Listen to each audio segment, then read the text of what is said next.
ವೀರಭದ್ರ ಕೌದಿಯವರ ಬರ ಕಥೆಯನ್ನು ನಾವು ನೋಡೋಣ ಸ್ನೇಹಿತರೆ. ಈ ಬರ ಕಥೆಯನ್ನು ನೋಡುವ ಮುಂಚೆ ಈ ಲೇಖಕರ ಕಿರು ಪರಿಚಯವನ್ನು ಮಾಡಿಕೊಳ್ಳುವುದು ಕೂಡ ಅಷ್ಟೇ ಅಗತ್ಯ ಸ್ನೇಹಿತರೆ. ಈ ವೀರಭದ್ರವರು ಬೆಳಗಾವಿ ಜಿಲ್ಲೆಯ ಬೈಲೊಂಗಲ್ ತಾಲೂಕಿನ ದೊಡ್ಡವಾಡ್ ಗ್ರಾಮದಲ್ಲಿ 22/5/1955 ಜನಿಸಿದರು. ಇವರ ತಂದೆ ಹೆಸರು ಮಲ್ಲಪ್ಪ, ತಾಯಿ ಕಮಲಮ್ಮ ಅಂಥೇಳಿ. ಇವರು ಶಿಕ್ಷಣವನ್ನ ದೊಡ್ಡವಾಡ್ ಹಾಗೂ ಧಾರವಾಡದಲ್ಲಿ ಪೂರ್ಣಗೊಳಿಸಲಿಕ್ಕತ್ತಾರ. ಈ ವಿದ್ಯಾಭ್ಯಾಸವನ್ನ ಮುಗಿಸಿದ ತರುವಾಯ ತಾಳಿಕೋಟೆಯ ಶ್ರೀ ಕಾಸಗತೇಶ ಕಲಾ ಹಾಗೂ ವಾಣಿಜ್ಯ ಮಹಾವಿದ್ಯಾಲಯದಲ್ಲಿ 1978ರಿಂದ ಇಂಗ್ಲಿಷ್ ಉಪನ್ಯಾಸಕರಾಗಿ ವೃತ್ತಿಯನ್ನ ಪ್ರಾರಂಭಿಸಿದರು. ಆ ವೃತ್ತಿಯನ್ನ ಮಾಡುತ್ತಾನೆ ಮುದ್ದೇಬಿಹಾಳ್ ತಾಲೂಕಾ ಸಾಹಿತ್ಯ ಪರಿಷತ್ತಿನ ಅಧ್ಯಕ್ಷರಾಗಿಯೂ ಕೂಡ ಸೇವೆಯನ್ನ ಸಲ್ಲಿಸಿದರು. ಶ್ರೀಹಿತರು ಇದೀಗ ಬೈಲೊಂಗಲ್ದಲ್ಲಿ ವಿಶ್ರಾಂತ ಜೀವನವನ್ನ ಸಾಗಿಸುತ್ತಿದ್ದಾರೆ. ಇವರು ಕನ್ನಡ ಸಾರಸ್ವತ ಲೋಕಕ್ಕೆ ಬರ ಮತ್ತು 10 ಕಥೆಗಳು ಹಾಗೂ 1 ಹೆಣದ ಸುತ್ತಮುತ್ತ ಎಂಬೆರಡು ಕಥಾ ಸಂಕಲನವನ್ನು ನೀಡಿದ್ದಾರೆ. ಅವೆರಡಲ್ಲದೆ 2 ನಾಟಕಗಳು ಹಾಗೂ ದಾಸೋಹ ದೀಪ್ತಿ ಎಂಬ ಕೃತಿಗಳನ್ನು ಕೂಡ ಅವರು ಪ್ರಕಟಿಸಿದ್ದಾರೆ.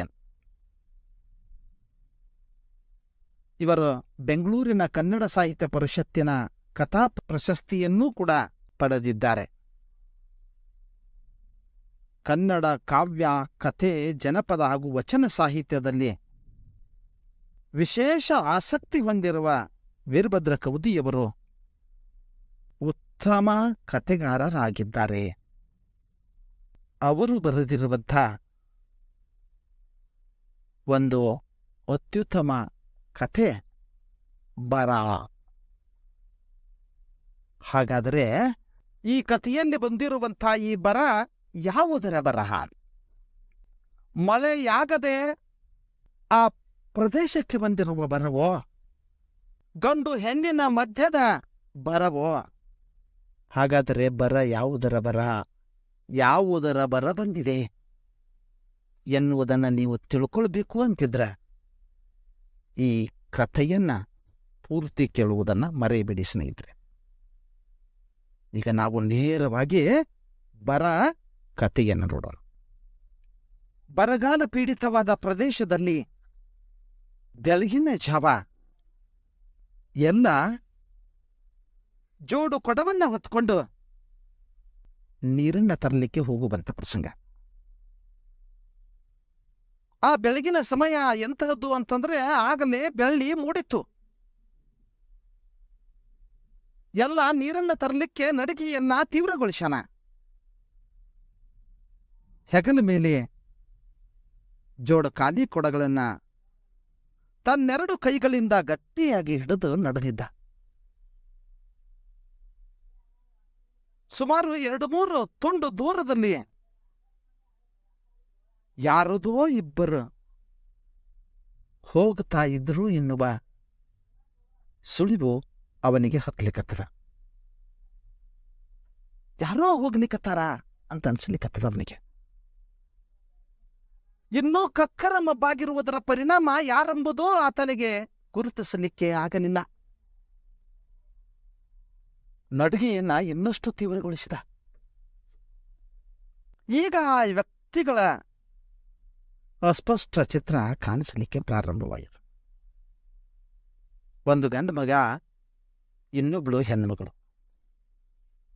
ಗಂಭೀರವಾಗಿ ಸಾವಕಾಶ ಮಾತನಾಡ್ತಾ ನಡೆದಿದ್ರು. ಆದರೆ ಏನು ಮಾತಾಡ್ಲಿಕ್ಕತ್ತಾರ ಎನ್ನುವ ವಿಷಯ ಮಾತ್ರ ತಿಳಿತಾ ಇಲ್ಲ. ಆದರೆ ಇವನಿಗೆ ಖಾತ್ರಿ ಅದ, ಅವರು ಮಳೆಯ ಬಗ್ಗೆನೇ ಮಾತಾಡ್ತಾ ಇರ್ಬೋದು ಅನ್ನುವುದು ಖಾತ್ರಿ.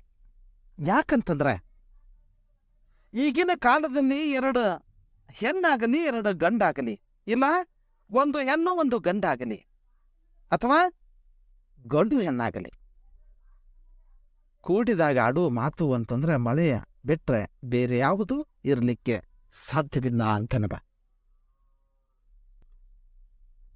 ಯಾರೇ ಇರ್ಲಿ ಹೇಳ್ತಾ ಕೂಡ್ತಾ ತಿರುಗ್ತಾ ಅಡ್ಡಾಡ್ತಾ ತಮ್ಮಲ್ಲಿ ಏನಾರು ಮಾತಾಡ್ತಾ ಇದ್ರ ಅದು ಗವಿ ಸೇರಿದ ಮಳೆಯ ಬಗ್ಗೆ ಮಾತ್ರ. ಎಲ್ಲೋ ಒಮ್ಮೊಮ್ಮೆ ಏನೋ ಬೇಜಾರಾಗಿ ಆಗೀಗ ವಿಷಯವನ್ನ ಬದಲಿಸಿದ್ದು ಉಂಟು. ಅದನ್ನ ಬಿಟ್ರೆ ಯಾರಿಬ್ರು ಮಾತಾಡಕತ್ತಿದ್ರು ಅಂತಂದ್ರ ಮಳೆಯ ವಿಷಯನೇ ಮಾತಾಡ್ಲಿಕ್ಕತ್ತಾರ ಅನ್ನೋ ಖಾತ್ರಿ ಈತನಿಗಾಗ್ಯದ. ಈಗ ಹೇಗೋ ಹೆಜ್ಜೆ ತೀವ್ರಗೊಳಿಸಿದ್ದ ಅಂತ ಹೇಳಿದ್ದೆ ನಾನು. ಆಗಲೇ ಅವನು ಇನ್ನಷ್ಟು ಸಮೀಪ ಬಂದದ್ದರಿಂದ ಮುಂದೆ ಹೋಗ್ತಾ ಇದ್ದವರ ಸಜೀಕ ಕೂನ ಈತನಿಗೆ ಸಿಗಲಿಕ್ಕತ್ತದ. ಒಬ್ಬ ಗಂಡಸು ಒಬ್ಬಳು ಹೆಂಗಸು ಅಂತೇನು ಹೇಳಿದ್ನಿ. ಆ ಗಂಡಸು ಬೇರೆ ಯಾರೂ ಅಲ್ಲ, ಸನ್ಬಸಪ್ಪನವರ ಆಳು ಮಗ ಮರ್ಯಪ್ಪ ಅಂತೇಳಿ. ಇನ್ನು ಹೆಣ್ಮಗಳು ಯಾರು ಅಂತಂದ್ರ ಆತ ಇಟ್ಕೊಂಡ ಅಂದ್ರ ಅವಳನ್ನ ಕಟ್ಕೊಂಡವಳಂಥೇಳಿ ಹೇಳ್ತಾ ಇದ್ರೂ ಕೂಡ ಜನರ ದೃಷ್ಟಿಯೊಳಗ ಆತ ಆಕೆಯನ್ನ ಇಟ್ಕೊಂಡಿದ್ದ. ಅವರಿಬ್ಬರನ್ನ ಕೂಡ್ಕೊಂಡ ಎಲ್ಲನೂ ಕೂಡ ಅವರ ಮಾತಿನೊಳಗ ಭಾಗಿಯಾಗಿ ನಡೆದಾನ.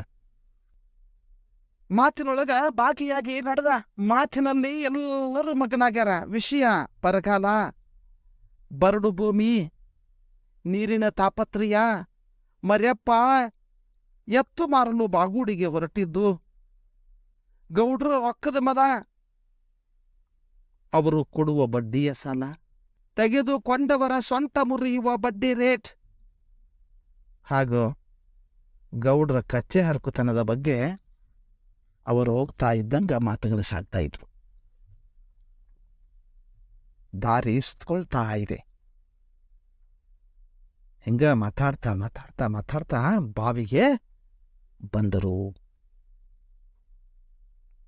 ಈ ಮಧ್ಯೆ ಅವರಿಗೆ ದಾರಿ ಸಾಗಿದ್ದೇ ಗೊತ್ತಾಗಿಲ್ಲ. ಅದು ಬಹಳ ಹಳೆಯ ಕಾಲದ ಸೇದು ಬಾವಿ. ಸುತ್ತ 4 ದಿಕ್ಕಿಗೂ ಕೂಡ ಒಂದೊಂದು ಗಡಗಡೆ, ದುಂಡಾಕಾರದ ಎದೆಯತ್ತರದ ಗಚ್ಚಿನ ಕಟ್ಟೆಯೇ ಸುತ್ತುವರೆದಿದೆ. ಮಳೆ ಹೋಗಿ ನಾಡಿಗೆಲ್ಲ ಬಂದ್ರ ಈ ಬಾವಿಯ ನೀರಿಗೆ ಮಾತ್ರ ಬರಬಾರದೇ ಇರುವುದು ವಿಶೇಷ. ಸುಮಾರು 150 ವರ್ಷಗಳ ಹಿಂದೆ ಒಬ್ಬ ಸಾಧು ಕೊಟ್ಟ ವರದ ಬಲದಿಂದಲೇ ಅನ್ನುವುದು ಆ ಬಾವಿಯ ಸುತ್ತು ಹರದಾರಿ ಅಂತರದಲ್ಲಿ 5-6 ಹಳ್ಳಿಯ ಜನರ ಬಲವಾದಂಥ ನಂಬಿಕೆ. ಎಲ್ಲ ಜನ ನಂಬ್ಕೊಂಡಿದ್ರಲ್ಲಿ ಇದು ಅಂತಿಂತ ಬಾವಿಯಲ್ಲ ಅಂತ. ಈ ಬಾವಿಗೆ ಯಾವಾಗಪ್ಪ ಹೆಚ್ಚಿನ ಬೆಲೆ ಅಂತಂದ್ರ ಮಳೆ ಬೆಳೆ ಸರಿಯಾಗಿದ್ದಾಗ ಇನ್ನು ಯಾರೂ ಇರುವುದಿಲ್ಲ, ಬರೋದಿಲ್ಲ ಸುದ್ದ. ತಮ್ಮೂರಲ್ಲಿಯೇ ಬಾವಿಗಳನ್ನು ಆಶ್ರಯಿಸ್ಕೊಳ್ತಾರೆ. ಆದರೆ ಯಾವಾಗ ಬರಬಿದ್ದು ಊರಲ್ಲಿಯ ಬಾವಿಗಳೆಲ್ಲ ಬತ್ತಿದಾಗ ಹಗಲು ರಾತ್ರಿ ಮಾತ್ರ ಇಲ್ಲಿ ನೀರಿಗಾಗಿ ಜಾತ್ರೆಯೇ ನಡೀತದ. ಎಲ್ಲೂರು, ಗುಡವಾಡ, ದೊಡ್ಡಕಟ್ಟಿ, ಹಿರೂರ, ಬನಳ್ಳಿ, ಬೆಳಕಟ್ಟಿ, ಬೆಳ್ಳಿವಾಡಿ ಈ ಎಲ್ಲಾ ಜನರಿಗೆ ಈ ಬಾವಿಯೇ ಗಂಗೆಯ ಸಮಾನ. ಇದರ ನೀರೇ ಜೀವಧಾರೆ. ಬರ್ರಿ ಆ ಊರಿನ ಆ ಬಾವಿಯ ವಿಶೇಷತೆಯನ್ನು ಹೇಳಲಿಕ್ಕೆ ನಮ್ಮ ಕಥೆಗಾರ. ಇನ್ನು ನೀರನ್ನ ತಗೋಬೇಕಾದ್ರೆ ಅಲ್ಲಿಯ ಜನ ಯಾವ ರೀತಿ ಸಾಹಸವನ್ನ ಮಾಡ್ತಾ ಇದ್ರು. ಒಂದಕ್ಕೊಂದು ಡಿಕ್ಕಿ ಹೊಡೆಯುವ ಕೊಡಗಳ ಸದ್ದು,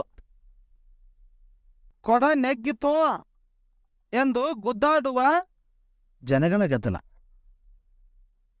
ಗಂಡು ಹೆಣ್ಣೆಂಬ ಭೇದವಿಲ್ಲದೆ ಒಬ್ಬರಿಗೊಬ್ಬರು ಮೈ ಬಿಡಿಸುತ್ತಾ ತುಂಬಿದ ಕೊಡ ಜೋಡಿಯ ಮೇಲೆ ಸೇದುವುದು ಅಲ್ಲಿ ರೂಢಿ.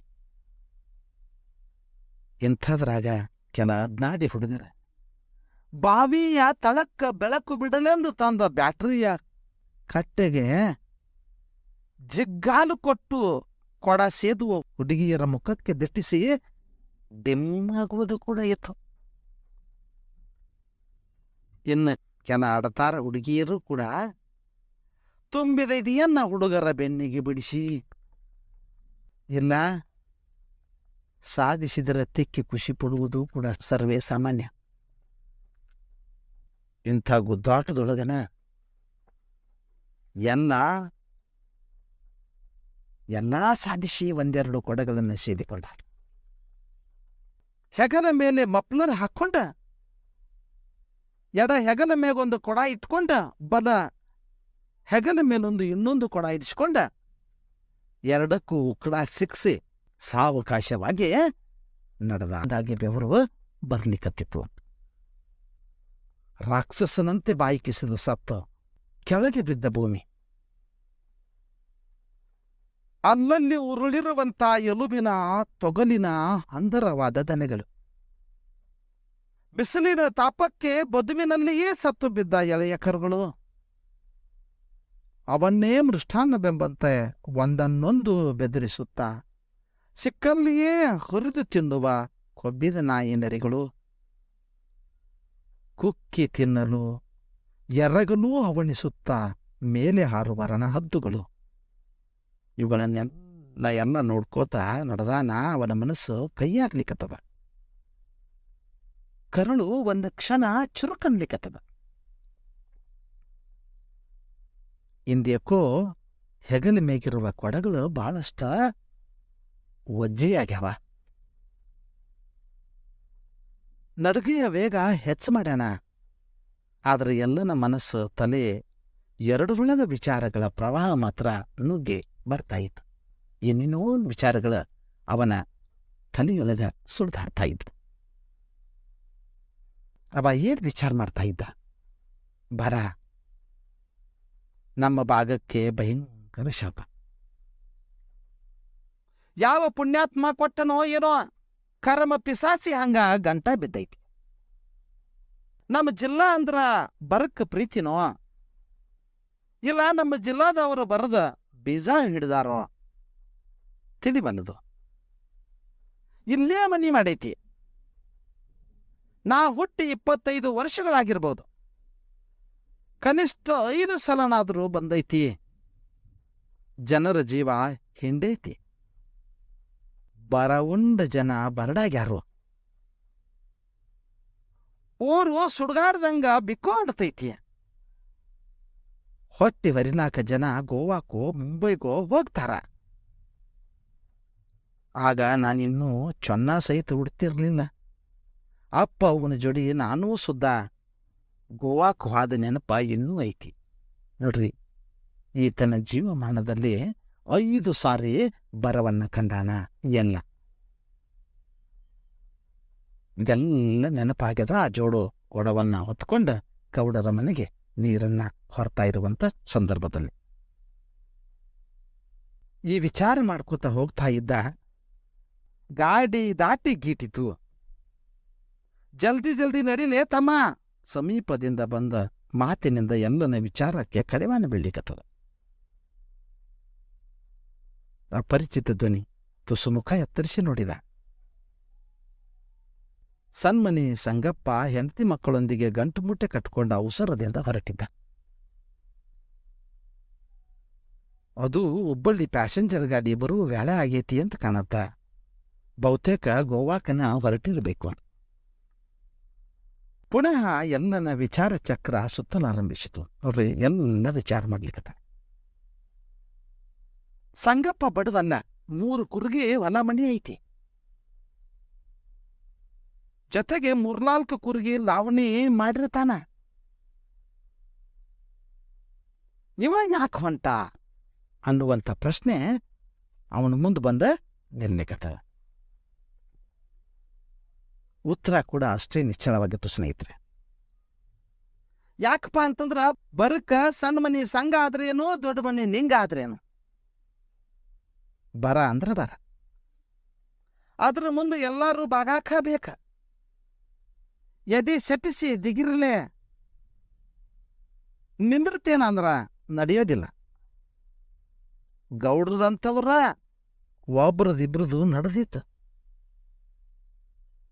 ಹದಸಿರ ಮಳಿಯಾಗಿ ಅಗ್ದಿ ಕಿಸದಾಡಿ ಬೆಳೆದರ ಸಂಗಪ್ಪ ಹೊಟ್ಟಿಗೆ ಮಟ್ಟಿಗೆ ಆಗುವಷ್ಟು ಜೋಳ ಆಗುವುದೇ ಒಕ್ಕಬಹುದು. ಈಗೇನೈತಿ? ಖರೇ ಮಣ್ಣು ಅದನ್ನು ತಿನ್ನೋದೈತಿ, ಹೆಂಗ್ ಸಾಧ್ಯ? ಅದಕ್ಕೆ ಹೊಂಟ ತನ್ನಷ್ಟಕ್ಕೆ ತಾನೇ ಅವನ ಕುರಿತು ಈತ ಚಿಂತನಾ ಲಹರಿಯನ್ನ ಹರಿಬಿಟ್ಟಾನ. ತನ್ನಷ್ಟಕ್ಕೆ ತಾನೇ ಮಾತಾಡ್ಲಿಕ್ಕತ್ತಿದ್ದ. ಇಲ್ಲಿ ಎಲ್ಲ ಮನೆ ಇಲ್ಲ ಅಂದ್ರ ಗೌಡ್ರು ನನ್ನರು ಯಾಕೆ ಇಟ್ಕೊಳ್ತಾರ ಜಿತ್ತಕ್ಕ? ನಾನು ಇವರಂಗ ಊರು ಬಿಡುವ ದಿನ ಬಹಳ ದೂರ ಇಲ್ಲ. ತನಗೂ ಕೂಡ ಅನಿಸ್ಲಿಕ್ಕತ್ತದ. ತಾನು ಹುಟ್ಟಿ ಬೆಳೆದ ಊರು, ತನ್ನ ಪ್ರೀತಿಯ ಗೌಡ್ರ ಗುಂಡ್ಯಾ ಹೊರೆಗಳನ್ನು ಬಿಟ್ಟು ಅಗಲು ಬೇಕಾಗ್ತದಲ್ಲ ಅಂತ ಅನಿಸಿದಾಗ ಹೊಟ್ಟಿ ತೊಳಿಸಿದಂಗಾಗ್ಲಿಕ್ಕತ್ತದ. ಮತ್ತೊಂದು ಕ್ಷಣ ವಿಚಾರ ಮಾಡ್ತಾನ, ಎಲ್ಲಿದ್ದರೂ ದುಡ್ಡು ತಿನ್ನಬೇಕು, ದೇವರು ಹಚ್ಚಿದಂತಾಗ್ಲಿ ಅಂಥೇಳಿ ದೇವರ ಮೇಲೆ ಭಾರ ಹಾಕಿ ಮುಂದೆ ಸಾಕ್ಯಾನ. ಇಲ್ಲಿ ಎಲ್ಲ ಊರ ಅಗಸಿ ಬಾಗಿಲ ದಾಟಿದ್ದ. ಅಗಸಿಯ ಎಡಪಕ್ಕದಲ್ಲಿಯೇ ಗೌಡ್ರ ಮನೆ. ಎಡಕ್ಕ ತಿರುಗಿ ಬಾಗಿಲ ಒಳಹೊಕ್ಕ. ಬಾಗಿಲ ಹತ್ತಿ ಮನೆಯ ಒಳಭಾಗದಲ್ಲಿ ದೊಡ್ಡ ಮೇವಿನ ಗೂಡು. ಅದರ ಬಳಿ ತುಸು ಬಾಗಿ ಹೆಗಲನ್ನ ಗೂಡಿಗೆ ಆನಿಸಿ ಒಂದು ಕೊಡವನ್ನ ಅದರ ಮ್ಯಾಲಿಟ್ಟ. ಇನ್ನೊಂದನ್ನ ಗೋದಲಿಯ ಬಳಿ ಇರುವ ಕೂಲಿಯಲ್ಲಿ ಸುರುವೆ ತೊಡಗಿದ. ಕೊಟ್ಟಿಗೆಯ ಒಂದು ತುದಿಯಲ್ಲಿ ಕುಂಡೆ ಉರಿ ಕುಳಿತಂತ ಬರ್ಮನ್ನನನ್ನ ಕಂಡ. ಉಟ್ಟ ದೋತ್ರದ ಚುಂಗಿನಿಂದ ಕಣ್ಣೀರನ್ನ ಒರೆಸ್ಕೊಳ್ತಿದ್ದ ಈ ಭರಮನ್ನ. ಅಲ್ಲಿನೇ ಕಟ್ಟೆಯ ಮೇಲಿನ ಗೋಡೆಗೆ ಆನಿಸಿಟ್ಟು ಲೋಡಿಗೆ ಆತುಕೊಂಡು ಕುಳಿತಿದ್ರು ಗೌಡ್ರ. ಒಂದು ಜುರಿ ಬೀಡಿ ಎಳದ. ಯಾಕಲೇ ಬರ್ಮೆ, ಸುಮ್ಮನೆ ಅದಲ್ಲ ಅಂಥೇಳಿ ಅವರವನನ್ನ ಕೇಳಲಿಕ್ಕತ್ತ. ಬರ್ಮಪ್ಪನ್ನ, ಯಪ್ಪ ನನ್ನ ಈಗ ಯಾರಿಟ್ಕೋತಾರ? ಇದೊಂದು ವರ್ಷ ನನಗೆ ಕೂಲಿ ಕೊಡಬ್ಯಾಡ್ರಿ, ಬರೇ ಹೊಟ್ಟೆಗೆ ಕೂಳ ಹಾಕ್ರಿ, ಅದರ ಜೀತ ಬಿಡು ಮಾತು ಮಾತ್ರ ಹೇಳಬ್ಯಾಡ್ರಿ. ನಿಮ್ಮ ಕಾಲಿಗೆ ಬೀಳ್ತೀನಿ, ಕೈ ಮುಗಿತೀನಿ ಅಂಥೇಳಿ ಆತ ಅವರನ್ನ ವಿನಂತಿಸಿಕೊಳ್ಳಿಕತ್ತಿದ್ದ. ನೋಡ್ರಿ, ಮನುಷ್ಯನಿಗೆ ಬಡತನ ಅದ ನೋಡ್ರಿ, ಯಾವ ರೀತಿ ಮಾಡ್ಲಿಕ್ಕತ್ತದ. ಕೂಲಿ ಕೊಡಬ್ಯಾಡ್ರಿ, ಬರೀ ಊಟಕ್ಕೆ ಹಾಕ್ರಿ ಎನ್ನುವಂಥ ಪರಿಸ್ಥಿತಿ ಆ ಬಡವನಿಗೆ ಆ ಬರಗಾಲ ತಂತದ ಅಂಥೇಳಿ ಆತ ಅವರಿಗೆ ವಿನಂತಿ ಮಾಡಿ ಕೈ ಮುಗಿಲಿಕತ್ತಾನ. ಕಣ್ಣೀರು ಸುರಿಸಲಿಕತ್ತಿದ್ದ. ಈ ಬರ್ಮನ್ನನ ಕಣ್ಣೀರಿಗೆ ಕರಗುವಷ್ಟು ಮೃದು ಹೃದಯ ಗೌಡ್ರದಲ್ಲ. ಗೌಡ್ರು ಹೇಳಲಿಕತ್ತಾರ ತಮ್ಮ ಗೌಡಿಕೆ ಗತ್ತಿನ, ಕೂಳ ಹಾಕಾಕ ಕಾಳ ಬೇಕಲ್ಲೇ ಮಗನ. ಗೌಡ್ರ ಗತ್ತ ಕೆಲಸ ಮಾಡ್ಲಿಕತ್ತಿತ್ತು. ಎಲ್ಲನಿಗೆ ಬರ್ಮನ ಕಣ್ಣೀರಿನ ಕಾರಣ ತಿಳಿದಂಗಾತು. ನೋಡ್ರಿ, ಎಲ್ಲ ಯಾಕ ಈ ಬರ್ಮ ಅಳ್ಲಿಕತ್ತಿದ್ದ ಅಂಥೇಳಿ ತನ್ನಷ್ಟಕ್ಕೆ ತಾನೇ ವಿಚಾರ ಮಾಡ್ಕೊಂತ ಬರ್ಲಿಕತ್ತಿದ್ದ. ಅವನಿಗೆ ಕಾರಣ ಸ್ಪಷ್ಟವಾಗ್ಲಿಕತ್ತದ. ಲೋಡಿಗೆ ಆತ ಕೂತಂತ ಗೌಡ್ರನನ್ನ ದಿಟ್ಟಿಸಿ ನೋಡ್ಕೋತ ಬರ್ಲಿಕತ್ತಾರ. ಕೆಂಡದಂತ ಕಣ್ಣಿನಲ್ಲಿ ಕತ್ತಿ ಎದೆಗೆ ಚುಚ್ಚಿದಂಗಾಯ್ತು. ಗೌಡ್ರ ಕಣ್ಣಿನೊಳಗ ಕತ್ತಿ ಅವನ ಎದೆಗೆ ಚುಚ್ಚಿದಂಗ ಆಗ್ಲಿಕತ್ತದ. ಅಲ್ಲಿ ನಿಲ್ಲಲಿಕ್ಕೆ ಆಗಲಿಲ್ಲ. ಹೊರಗೆ ಬಂದು ಉರಿಕಟ್ಟಿಯ ಮೇಲೆ ಕುಳಿತುಕೊಳ್ಳಿಕತ್ತಾನ. ಇಲ್ಲಿ ಎಲ್ಲ ಬರ್ಮನ್ನ ಗೌಡ್ರ ಮನೆಯಲ್ಲಿ ಹಿರಿಯ ಕಮತಿಗ. ನೋಡ್ರಿ, ಬರ್ಮನ ಎಂಥ ಮನುಷ್ಯ. ಎಲ್ಲನಕ್ಕಿಂತಲೂ 8 ವರ್ಷ ಮುಂಚಿನಿಂದಲೂ ಚಿತ್ತಕ್ಕಿದ್ದವ. ವಿಶ್ವಾಸಿ, ಮನೆಯ ಮಗನಿಗಿಂತಲೂ ಹೆಚ್ಚಾಗಿದ್ದವ. ನಂಬುಗೆಯಿಂದ ದುಡಿದವ. ಆದರೂ ಕೂಡ ಈಗ ಜೀತ ಬಿಡಬೇಕಾಗಿದೆ. ಅವ ಜೀತ ಬಿಡಬೇಕಾಗಿದೆ ಅಂದಮೇಲೆ ನನ್ನ ಪಾಳಿನುವುದು ಇಲ್ಲ ಅನ್ನುವ ಅನುಭವ ಎಲ್ಲನಿಗೆ ಆಗಲಿಕ್ಕತ್ತದ. ಕಳೆದ 2 ವರ್ಷಗಳಿಂದಷ್ಟೇ ತಾನು ಜಿತಕ್ಕಿದ್ದದ್ದು. ಕೆಲಸದಾಗೂ ನೋಡಿದರೆ ಬರ್ಮನ್ನಷ್ಟು ಅನುಭವ ತನಗಿಲ್ಲ. ವಸ್ತುಸ್ಥಿತಿ ಹೀಗಿರಬೇಕಾದ್ರೆ ತನ್ನನ್ನು ಜೀತ ಬಿಡಿಸದಿರುತ್ತಾರೆಯೇ? ತನ್ನಷ್ಟಕ್ಕೆ ತಾನೇ ವಿಚಾರ ಮಾಡ್ಕೊಳ್ಳಿಕತ್ತಾನೆ ಇಲ್ಲಿ ಎಲ್ಲ. ಒಂದು ಕ್ಷಣ ಈ ನೆನಪಾಗಿ ಎಲ್ಲ ನಡಗಿದ. ಮುಖ ಕೆಳಗೆ ಹಾಕೊಂಡು ಹೊರಟ ಬರಮನ್ನ ಕಟ್ಟೆ ಮೇಲೆ ಕುಳಿತು ಎಲ್ಲನನ್ನೂ ಕೂಡ ನೋಡದ ಹೋದ. ಹಾಗೇ ಮನೆ ಹಾದಿ ಹಿಡ್ದಾನ. ನೋಡಿದರೂ ಕೂಡ ಮಾತನಾಡಿಸುವ ಧೈರ್ಯ ಎಲ್ಲನಿಗೂ ಇರಲಿಲ್ಲ ಆ ವೇಳೆಯಲ್ಲಿ. ಗೌಡ್ರು ತನ್ನನ್ನೂ ಜೀತ ಬಿಡಿಸಿದರೆ ಎನ್ನುವ ಪ್ರಶ್ನೆ ಆತನನ್ನ ಕಾಡ್ಲಿಕ್ಕೆ ಪ್ರಾರಂಭ ಆಗ್ಯದ. ಈ ಬರಗಾಲದಲ್ಲಿ ತನ್ನನ್ನ ಯಾರು ಇಟ್ಟುಕೊಳ್ಳುತ್ತಾರೆ? ಎಲ್ಲಿಗೆ ಹೋಗೋದು? 3 ತಿಂಗಳ ಹಿಂದೆಯಷ್ಟೇ ಬಾಳ ಸಂಗಾತಿಯಾಗಿ ಬಂದಂತ ಚಂದ್ರಿಯನ್ನ ಜೊತೆಗೆ ಕರೆದೊಯ್ಯುವುದೇ, ಇಲ್ಲ ಅವಳನ್ನ ತವರಿಗೆ ಕಳಿಸುವುದು, ಹಿಂಗ 100 ವಿಚಾರಗಳ ಅವನ ತಲೆಯೊಳಗ ಸುತ್ತಿ ತಲೆ ಭಾರದಂಗಾಗ್ಯದ. ಈ ರೀತಿ ವಿಚಾರಗಳ ಗಿರ್ಕಿ ಹೊಡಿತಾ ಇರಬೇಕಾದಾಗ, ಲೇ ಎಲ್ಲಿ ಹೋದೆವೋ ಮಗನ ಅಂಥೇಳಿ ಗೌಡ್ರು ಕರೆದಂತ ಕರೆಗೆ ಎಲ್ಲ ಬೆಚ್ಚಿದ. ಯಾವಾಗ ಅವರು ಕರೀಲಿಕ್ಕತ್ತಾರ, ಮನಿ ಬಿಡುವ ಪಾಳಿ ಈಗ ತನ್ನದ ಅನ್ನುವ ಖಾತ್ರಿ ಈತನಿಗೂ ಕೂಡ ಆಗ್ಲಿಕ್ಕತ್ತದ. ಅವರ ಕರೆಗೆ ಹೋಗೊಟ್ಟು ಈತ ಹೋಗುವಂತಹದ್ದು. ಬಂದಿನ್ರಿ ಯಪ್ಪ ಎನ್ನುತ್ತಾ ಒಳಗೆ ಬಂದು ಕೊಟ್ಟಿಗೆಯಲ್ಲಿಯ ಸುಳಿಗೋದಡಿಗೆ ಆತ ನಿಂತ ಗೌಡ್ರ ಮುಖ ದಿಟ್ಟಿಸ್ಲಿಕ್ಕತ್ತಾನ ಇಲ್ಲಿ ಎಲ್ಲ. ಅದೇ ಅಗನವಾದ ಕಪ್ಪು ಮುಖ, ಕೆಂಡದಂತಹ ಕಣ್ಣು, ಚೂಪ ಮೂಗು, ಮೂಗಿನ ಕೆಳಗೆ ದಪ್ಪ ಕಲ್ಲಿ ಮೀಸೆ. ಇದನ್ನೆಲ್ಲ ನೋಡಿ ಎಲ್ಲನ ಕಾಲಲ್ಲಿಯ ಶಕ್ತಿ ಉಡುಗಿತು. ನಿಂತ ನೆಲ ಕುಸಿದಂತಾಯಿತು. ಬರ ಬಂತಂತ ಹೊಲ ಮನಿ ದನ ಕರ ಏನು ಹಳ್ಳ ಕುಡ್ಸೋದೈತಿ? ಎಲ್ಲಾದ್ರ ದೇಕ್ರಿಕಿ ನೋಡ್ಕೊಳಕ ನೀವೊಬ್ಬ ಆದ್ರೆ ಸಾಕ. ಎಲ್ಲ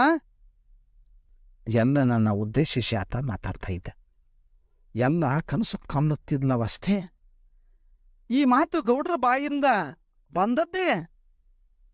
ತನ್ನ ಕೈ ಚಿವಿಟಿಕೊಂಡು ಕತ್ರಿ ಮಾಡಿಕೊಂಡು ತಾನು ಕನಸಿನಾಗದನೋ ಕರೆಣೋ ಗೌಡ್ರು ಅಂದ್ರು ಅಂಥೇಳಿ. ಹೋದ ಜೀವ ಬಂದಂಗಾತು. ಆತನ ಪಾಲಿಗೆ ಸ್ವರ್ಗ ಮುರಾಗೇನು ಉಳಿದಿತ್ತು. ಮುಖ ಎತ್ತಿದ ಗೌಡ್ರಾಗ್ಲೇ ಒಳಗೆ ಹೋಗಿದ್ರು. ತನ್ನಷ್ಟಕ್ಕೆ ತಾನೇ ಖುಷಿಪಟ್ಟ. ತನ್ನ ಪ್ರೀತಿಯ ಗುಂಡ್ಯಾ ಹೋರಿಗಳೊಂದಿಗೆ ಹುಟ್ಟಿ ಬೆಳೆದಂಥ ಊರಲ್ಲಿನೇ ತಾನು ಇರಬಹುದಲ್ಲ ಅಂತ ಸಂತೋಷಪಟ್ಟು ನಡೆದಾನ. ಈ ಮಧ್ಯ ಬರ್ಮನ್ನ ನೆನಪು ಕೂಡ ಆತನಿಗೆ ಬರ್ಲಿಕ್ಕತ್ತದ. ಗೌಡ್ರ ಹೇಳಿದ ಎಲ್ಲಾ ಕೆಲಸ ಮಾಡ್ಲಿಕ್ಕೆ ಬರ್ಮನ್ನಿಗೆ ಆಗುತ್ತಿರಲಿಲ್ಲವೇ? ಹಾಗ ನೋಡಿದ್ರೆ ನಟ್ಟು ಕಡಿಯುವುದರಿಂದ ಹಿಡಿದು ಬೆತ್ತುವುದರವರೆಗಿನ ಎಲ್ಲಾ ಕೆಲಸಗಳಲ್ಲಿ ಆತನೇ ತನಗಿಂತ ಹೆಚ್ಚು ಪಳಗಿದವ. ತನಗಿಂತಲೂ ಎಲ್ಲಿರಲು ಹೆಚ್ಚಿನ ಹಕ್ಕುದಾರ ಅವನೇ. ಹೀಗಿದ್ದು ಅವನನ್ನ ಬಿಡಿಸಿ ತನ್ನನ್ನ ಇಟ್ಟುಕೊಳ್ಳಲಿಕ್ಕೆ ಕಾರಣವಾದರೂ ಏನಿರಬಹುದು ಅನ್ನುವಂಥ ಪ್ರಶ್ನೆ ಅವನನ್ನ ಕಾಡ್ಲಿಕ್ಕತ್ತಿತ್ತು. ಬಹುಶಃ ತನ್ನ ತಾಪತ್ರೆಯ ಗೌಡ್ರಿಗೆ ಸರಿಯಾಗಿ ತಿಳಿದೈತೋ ಏನೋ. ಗೌಡ್ರು ದೇವರಂತವರು. ಬರ್ಮನ್ನಕ್ಕಿಂತಲೂ ತನ್ನ ಮೇಲೆಯೇ ಅವರ ಪ್ರೀತಿ ಜಾಸ್ತಿ. ಅಂತೂ ತನ್ನ ನಸೀಬದ ಮುಂದ ನಸೀಬ ಇಲ್ಲ ಅಂದ್ಕೊಂಡ ಖುಷಿ ಪಡ್ಲಿಕ್ಕತ್ತಿದ್ದ. ಥೋ ಸುಡು ನಿನ್ನ ನಸೀಬ ಅಂಥೇಳಿ ಯಾರೂ ಅನ್ನಂಗಾಗ್ಲಿಕ್ಕತ್ತದ. ಯಾರದಿ ದನಿ ಅಂತೇಳಿ ಸುತ್ತಲೇ ನೋಡ್ಲಿಕ್ಕತ್ತಾರ. ಯಾರೂ ಇಲ್ಲ. ಆ ಧ್ವನಿ ಬೇರೆ ಯಾರದೂ ಆಗಿರಲಿಲ್ಲ. ತನ್ನ ಒಳಗಿನ ಧ್ವನಿ ಇರಬಹುದು.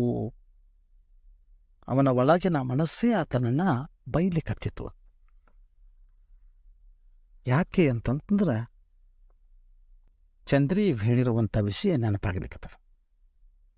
ಚಂದ್ರಿ ಈಗ ನೆನಪಿಗೆ ಬರ್ಲಿಕ್ಕತ್ತಾಳ. ತುಸು ಕಪ್ಪಗಾದರೂ ಮುದ್ದು ಮುಖದ ಹೆಣ್ಣು, ಬಟ್ಟಲಗನ್ನು, ನೆಟ್ಟನೆಯ ಮೂಗು, ತುಳುಕುವ ನಗೆ, ಆಕರ್ಷಕವಾಗಿ ಬಳುಕುವ ಮೈಕಟ್ಟು. 15 ದಿನದ ಹಿಂದ ಅವಳ ಹೇಳಿದ ಸಂಗತಿ ನೆನಪಾಗಿ ಹೃದಯ ಹಿಂಡಿದಂತಾಗ್ಲಿಕ್ಕತ್ತದ. ಬರೀ 15 ದಿನದ ಹಿಂದೆ ಒಂದು ವಿಷಯವನ್ನು ಹೇಳಿದ್ಲು. ಆ ವಿಷಯ ನೆನಪಾಗಿ ಅವನ ಹೃದಯ ಹಿಂಡಿದಂಗಾಗ್ಲಿಕ್ಕತ್ತದ. ಅದು ಹೆಂಗಿತ್ತಪ್ಪ ಅಂತಂದ್ರೆ ಕರುಳಲ್ಲಿ ಕತ್ತಿ ಆಡಿಸಿದಂಗಾಗಿತ್ತು. ಇತ್ತಿತ್ತಲಾಗಿ ಗೌಡ್ರು ಪ್ರತಿದಿನ ಹೊಲಕ್ಕೆ ಹೋಗೋದು, ಅವಳ ಕೆಲಸ ಮಾಡುವಾಗ ಸುತ್ತಲ ತಿರುಗುತ್ತಾ ಹುರಿದು ತಿನ್ನುವಂತೆ ಅವಳನ್ನೇ ನೋಡೋದು, ಅವಳನ್ನು ನೋಡಿ ನಗೋದು, ಅವಳ ಹರಿದ ಜಂಪರನ್ನು ನೋಡಿ ಎಲ್ಲ ಜಂಪರ ಹೊಲಿಸಿಲೇನ ಅನ್ನೋದು, ಹುಬ್ಬು ಹಾರಿಸಿ ಗುಡಿಸಲ ಕಡೆ ಸನ್ನೆ ಮಾಡೋದು. ಇದು ನೆನಪಿಗೆ ಬಂದ ತನ್ನನ್ನು ಬರ್ಮಪ್ಪನ್ನಂತೆ ಜೀತ ಬಿಡಿಸಿದ್ರೆ ಚೆನ್ನಾಗಿತ್ತು ಅಂತ ಅನ್ಸಾಕತ್ತದ. ಇದ ನೆನಪಿನ್ಯಾಗ ಮನೆಗೆ ಬರ್ಲಿಕ್ಕತ್ತಾನ. ಮನೆಗೆ ಬಂದು ನ್ಯಾರಿ ಮಾಡಿ ಗೌಡ್ರು ಊರಿನ ಮುಂದಿನ ಹೊಲಕ್ಕೆ ಚಂದ್ರಿಗೆ ಬುತ್ತಿ ತರಲಿಕ್ಕೆ ಹೇಳಿ ತಾನು ರಂಟಿ ಕುಂಟಿ ಹಿರ್ಕೊಂಡ ಹರಗಲಿಕ್ಕೆ ಹೋದ. 4-8 ತಿರುಗು ಹರಗುವುದರಲ್ಲಿ ಸಾಕಾಗಿ ಹೋಗ್ಯದ ಇಲ್ಲಿ ಎಲ್ಲನಿಗೆ. ಬರಡು ಗಿರದ ಹರಕು ನೆರಳಲ್ಲಿ ಕುಳಿತುಕೊಂಡಾನ. ಚಂದ್ರಿ ಪದೇ ಪದೇ ಹೇಳ್ತಾ ಇದ್ದ ತಕರಾರು ತಲೆಯೊಳಗ ಗುಂಗುಡ್ಲಿಕ್ಕತ್ತದ. ಆ ರಾತ್ರಿಯಂತೂ ಚಂದ್ರಿ ತುಸು ಖಡಕ್ಕಾಗಿನೇ ಹೇಳಿದ್ಲು. ಬೇರೆ ಜಿತ್ತದ ಮನೆ ನೋಡಲು ದುಂಬಾಲು ಬಿದ್ದಿದ್ಲು. ಅಸಹಾಯಕನಾದಂತ ಎಲ್ಲ ನಿನ್ನಷ್ಟಕ್ಕೆ ನೀನ ಹುಷಾರದಿಂದಿರ. ದೊಡ್ಡೋರು ಕೂಡ ಯಾವ ನಮಗ್ಯಾಕ, ಅವ್ರ ಜೋಡಿ ಜಿದ್ದು ವರ್ಮ ಮಾಡೋದು ಅಂದ್ರ ಉಡಿಯಾಗ ಬೆಂಕಿ ಕಟ್ಕೊಂಡಂಗ ಅಂಥೇಳಿ ಸಮಾಧಾನ ಪಡಿಸಲಿಕ್ಕೆ ಪ್ರಯತ್ನ ಮಾಡಿದ್ದ. ಸಮಜೂತಿಯನ್ನು ಕೊಟ್ಟಿದ್ದ. ಆದ್ರೆ ಅದರೊಳಗೆ ಸುಳ್ಳು ಎಷ್ಟೋ ಸತ್ಯೆಷ್ಟೋ. ಹಾಗೆ ನೋಡಿದ್ರೆ ಸುಳ್ಳಿನ ಪ್ರಮಾಣನ ಹೆಚ್ಚಿತ್ತು. ರಾತ್ರಿ ಮಲಗಿದಾಗಲೆಲ್ಲ ಅದೇ ಗುಂಗ ಅವನನ್ನೇ ಕಾಡ್ಲಿಕ್ಕತ್ತದ. ವಿಚಾರಗಳ ತಳುಕು ಬೆಳಕು ತಾಕಲಾಟ ಇವು ಅವನನ್ನ ನಿದ್ದೆ ಮಾಡಲಿಕ್ಕೆ ಬಿಡ್ತಾ ಇಲ್ಲ. ನಿದ್ದೆ ಅವನಿಂದ ಮಂಗಮಯ ಆಗೈತಿ. ಎಷ್ಟೊಂದು ಸಜೀಕಾಗಿ ವಿಚಾರ ಮರೆ ಮಾಚಿದಿನಲ್ಲ ಅಂಥೇಳಿ ಒಂದು ಕಡೆಗೆ ಹೆಮ್ಮೆ ಇದ್ರೆ ಆದರೂ ಕೂಡ ಮನಸ್ಸು ಹಿಂದಕ್ಕೇ ಓಡ್ಲಿಕ್ಕತ್ತದ. ಈ ಮಧ್ಯ ಅರ್ಥಗರ್ಭಿತವಾಗಿ ನಗುತ್ತಾ ಮಾದಕವಾಗಿ ನಗುವ ಕರ್ಪೂರದ ಗೊಂಬಿಯಂತ ಗೌಡಶಾನಿ ಕಣ್ಮುಂದೆ ನಿಂತಾಳ. ಮನೆಯಲ್ಲಿ ಮಾಡಿದ ತಿಂಡಿ ತಿನಿಸು ಧಾರಾಳವಾಗಿ ಕೊಡ್ತಾ ಇದ್ಲು. ಅಂಗಡಿಯಿಂದ ಸಾಮಾನು ತಂದು ಉಳಿದ ಚಿಲ್ಲರ ರೊಕ್ಕ ಆತತ ಅಂತಾನೇ ಇರಲಿಲ್ಲ. ಅವನಿಗೇ ಬಿಡ್ತಿದ್ಲವಳ. ದೇವತೆಯಂತವಳು. ಆದ್ರ ಗೌಡ್ರ ಮನೆಯಾಗಿದ್ದಾಗಿನ ಅವಳ ದರ್ಪ ಗತ್ತು ಸಂಪೂರ್ಣ ಅದನ್ನು ಬದಲು ಕಂಚಿ ಕದಲು. ಅವಳ ಆಗಿನ ಟಬರು ಗೌಡ್ರಿಗೂ ಬರೋದಿಲ್ಲ. ಈ ವಿಷಯದಲ್ಲಿ ಅವರಿದ್ದಾಗ ಅವರಿಗಿಂತಲೂ ಇವಳದೇ ಜೋರದ. ನನ್ನ ಬಯ್ಯೋದೇನ ಸಿಟ್ಟು ಮಾಡೋದೇನ ನನ್ನನ್ನು ಕಂಡ್ರ ರಾಕ್ಷಸಿ ಪಿಸಾಸಿಗಿಂತಲೂ ಕಡೆ ಅಂತ ಅನಿಸ್ತಾ ಇತ್ತು. ಯಾಕೆ ಹಿಂಗೆ ಮಾಡ್ತಾಳ ಅಂತ ಅಂತಿದ್ದ ಯಾರು ಎಲ್ಲ. ಎಷ್ಟು ಚೆನ್ನಾಗಿ ಬಂದು ಬದಲಿಸ್ತಾಳಲ್ಲ ಉಸಿರುವಳ್ಳಿ ಅಂತೇಳಿ ಅನ್ಕೊಳ್ತಾ ಇದ್ದ. ಒಂದೂ ಅರ್ಥ ಆಗ್ತಾ ಇರಲಿಲ್ಲ. ಎಲ್ಲ ಬಗಟ. ಇವ ರಾತ್ರಿ ಮಲಗ್ಯಾನ. ಪಕ್ಕಕ್ಕೆ ಮಡದಿ ಚಂದ್ರಿ ಮಲಗ್ಯಾಳ. ಮಗನಾಗ ಚಂದ್ರಿ ಲಯಬದ್ಧವಾಗಿ ಗೊರಕೆ ಹೊಡ್ಲಿಕ್ಕತ್ತಾಳ. ಅವಳ ನಿದ್ರೆ ಕೆಡಿಸಲಿಕ್ಕೆ ಇವನ ಮನಸ್ಸು ಕೂಡ ಬರಲಿಲ್ಲ. ಮಗ್ಗನು ಬದಲಿಸಿದ, ರಾತ್ರಿ ಇಡೀ ಬದಲಿಸ್ತಾನೇ ಇದ್ದ. ಯಾಕಂದ್ರೆ ನಿದ್ದೆ ಹತ್ತಾ ಇಲ್ಲ. ಮಾರನೇ ದಿನ ತಲೆ ಮೇಲೆ ಬುತ್ತಿ ಗಂಟು ಹೊತ್ತ ಬದುವಿನ ಮೇಲೆ ಚಂದ್ರಿ ಬರ್ಲಿಕ್ಕತ್ತಾಳ. ಇಂದಂತರೂ ಅವಳು ಬಹಳ ಸುಂದರ ಕಾಣ್ಲಿಕ್ಕತ್ತಿದ್ಲು. ಮನಸ್ಸ ಅರಳೈತಿ. ನಗನಗತಾ ಚಂದ್ರಿ ರೊಟ್ಟಿ ಹಚ್ಚಿ ಇವನಿಗೆ ಕೊಡ್ತಾ ಇದ್ಲು. ಹಚ್ಚಿ ಕೊಟ್ಕೋತನ ಒಂದು ಮಾತು ಹೇಳ್ತಾ ಇದ್ಲು. ಗೌಡ್ರು 6 ಗಾಡಿಗೆ ಊರಿಗೆ ಹೋಗುವರಿದ್ದು ಕತ್ರಿಯವರೆಗೆ ಚಕಡಿ ಹೊಡ್ಕೊಂಡ ಹೋಗಬೇಕಾಗಿದ್ದರಿಂದ ಎಲ್ಲನಿಗೆ ಬೇಗನೆ ಮನೆಗೆ ಬರಲಿಕ್ಕೆ ಹೇಳಿ ಕಳಿಸಿದ ಸುದ್ದಿಯನ್ನ ಅವನಿಗೆ ತಿಳಿಸಲಿಕ್ಕತ್ತಾಳ. ಊಟ ಮುಗಿಸಿ 2 ಜೋಲಿ ಮತ್ತೊಮ್ಮೆ ಹರಿಗಿದ. ಚಂದ್ರಿ ಹಿಂದಿನಿಂದ ಕಸದ ಆರಿಸ್ತಾ ಬದುವಿನ ಮೇಲೆ ಗೊಂಪೆ ಹಾಕ್ಲಿಕ್ಕತ್ತಿದ್ಲು. ಈತ ಹರಗತಾ ಇದ್ದ. ಹಿಂಗ ಎಲ್ಲ ಚಂದ್ರಿ ಮಾತಾಡ್ತಾ ನಗಾಡ್ತಾ ಊರಗಸಿವರೆಗೆ ಕೂಡಿನೇ ಬರ್ಲಿಕ್ಕತ್ತಾರ. ಚಂದ್ರಿ ಗುಡಿಸಲ ಹಾದಿ ಹಿಡಿದು ನಡೀತಾ ಹೋದ್ಲು. ಎಲ್ಲ ಗೌಡ್ರ ಮನೆ ಕಡೆಗೆ ಗಾಡಿ ಹೊಡ್ಕೊಂಡು ಹೋದ. ಗೌಡ್ರ ಪಡಸಾಲಿಯೊಳಗ ತೂಗು ಮನಿ ಮ್ಯಾಲ ಹೊರಗಿದ್ರ.